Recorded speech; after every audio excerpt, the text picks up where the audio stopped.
All right, I thought for this episode we would change things up a little bit. We've been talking a lot about Roger's history and some of the crazy things he's done and experienced. Roger, one of the other advantages of being 99, soon to be 100, is just all the experience and wisdom that you've picked up, especially in the professional work environment.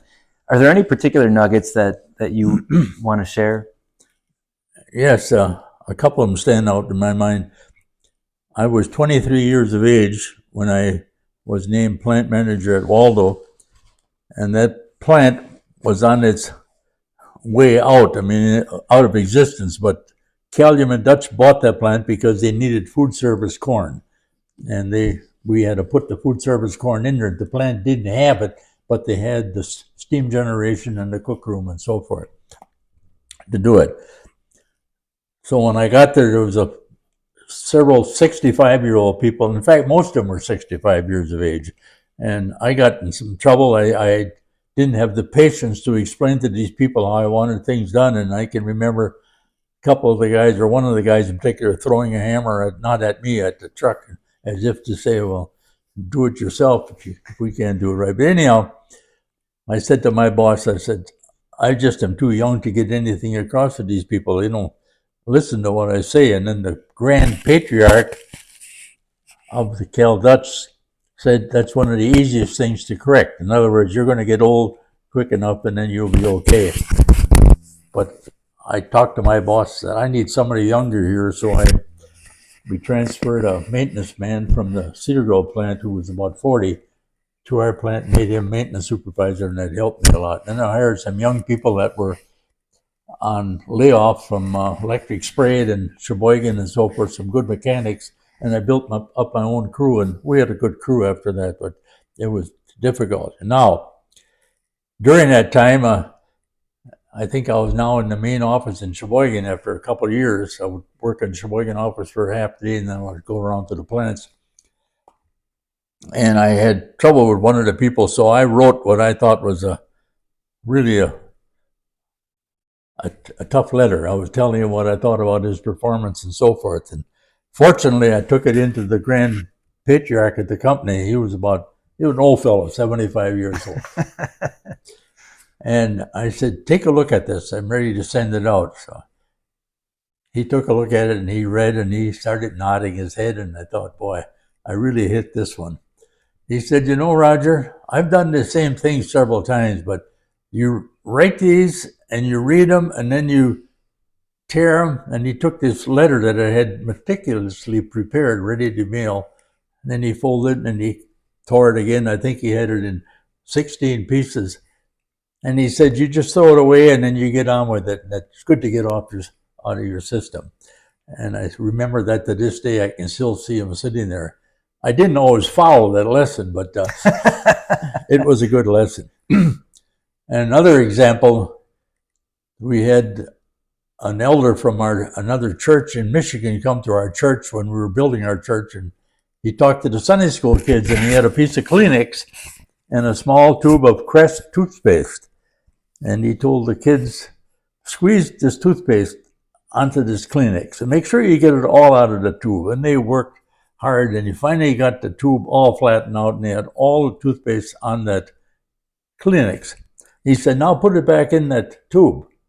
Well, they said, you can't do that. He said, that's the same things with words coming out of your mouth. He said, you can't get those words back that come out of your mouth, and you got 2 ears and 1 mouth. You should listen twice as much as you talk. So these are lessons that I remember from way back when, and I guess they'll stand the age of time because they have a lot of meaning. And I went to some schools, some management schools, but most of them were speakers that we called in when we had our various conferences. I remember we had some trouble with drinking. I think I told you about that one, our plant manager at Brilliant. Yeah. And Dr. Love came to one of our conferences, and he said the only way you can get anybody that's having a drinking problem cured is they have to lose their job or lose their family. I'll still remember that. I still remember the guy's name, and it's so true. When we had a case, I fired the guy. I had to take him back, but by firing him, he lost his job, and he had committed himself to the Bell and Dryout program before I had to go back there and bring him back into the fold. So these are things that you remember. You try to work with people. Good people are hard to find, and when they have a problem like this, your first reaction is to fire them, which I did, and that turned out to be something that worked out because my boss, the president, said you have to take him back. And I told the guy, I said, the only reason I'm taking you back is because my boss told me I had to take you back. And one more drink and you're done. And he did a good job after that. So these are things that you remember. Are there any particular traits that you would look for in people, folks reporting to you, that stood out or you viewed as high potential? Well, I never hired a guy that kept his cap on during the interview. There's something about that just doesn't make sense. We bought several plants, and I would interview the people, see who we were going to keep. And when they came in there with their cap on, sitting at my desk, regardless of what he said, he wasn't going to be hired. It's just something that it shows that they didn't have respect for you. So you can size up. I feel I can size up people pretty quick whether they're going to do a good job or not. But you have to find the right spots for him. Like with Scott Rambo, when he went from production into research, and he was just a natural for research. I was wrong in putting him in production, and he did a good job in research. And we're friends again after not talking to each other for 20 years. I didn't know if he knew the story or not, but I think I told you in one of these episodes that I said to Scott, "You want to know the real story?" He said, "Yes." And I told him the real story, and we're still friends. So when you get to be old, you want to try to repair all of the bridges that you destroyed on the way. And I've gotten a lot of difficult situations with people, but I've always tried to make up for it. And if you're wrong, apologize. And if you still feel you're right, explain to them in quieter times what your feeling was on it and so forth. And all people are basically good, but they all have different personalities, and you have to find what the right spot is for them. So. Is there anything that you learned in 75 years of business that you would share with young people? Any bit of advice that you'd offer to say? Yeah, I said, always do what you get paid for and then some.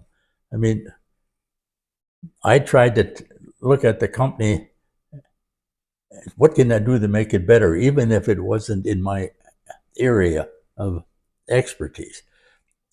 Case in point, I was in the position that I could have bought a lifetime membership in American Airlines Admirals Club. So I had that. I said, that's not right.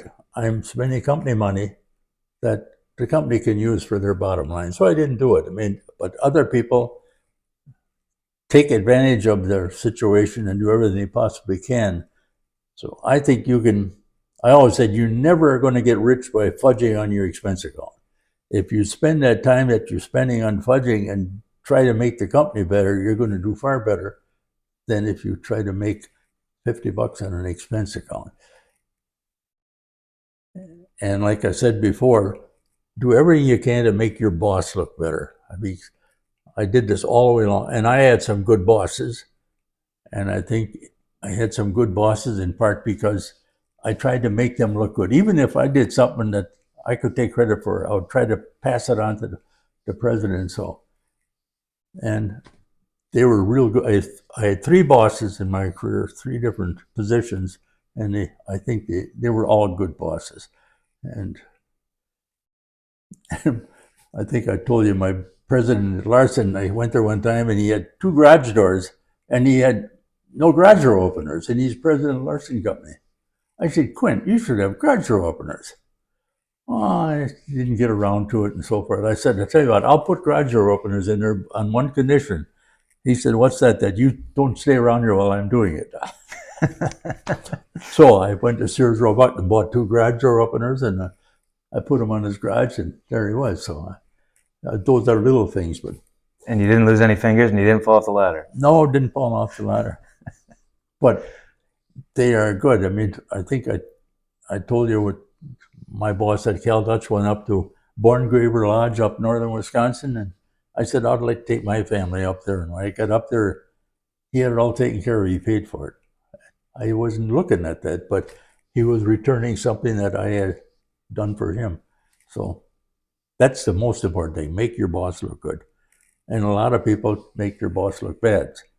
Or try to, I mean, they don't give them any credit for it. It's not easy to be in the corner office to make all the decisions, especially when they want $100,000 off. I don't know what else I can tell you. I think if I'd go back, I should have got an MBA, but I didn't get an MBA, but I did everything I possibly could to do a good job in my position, and what could I do to make the company better. So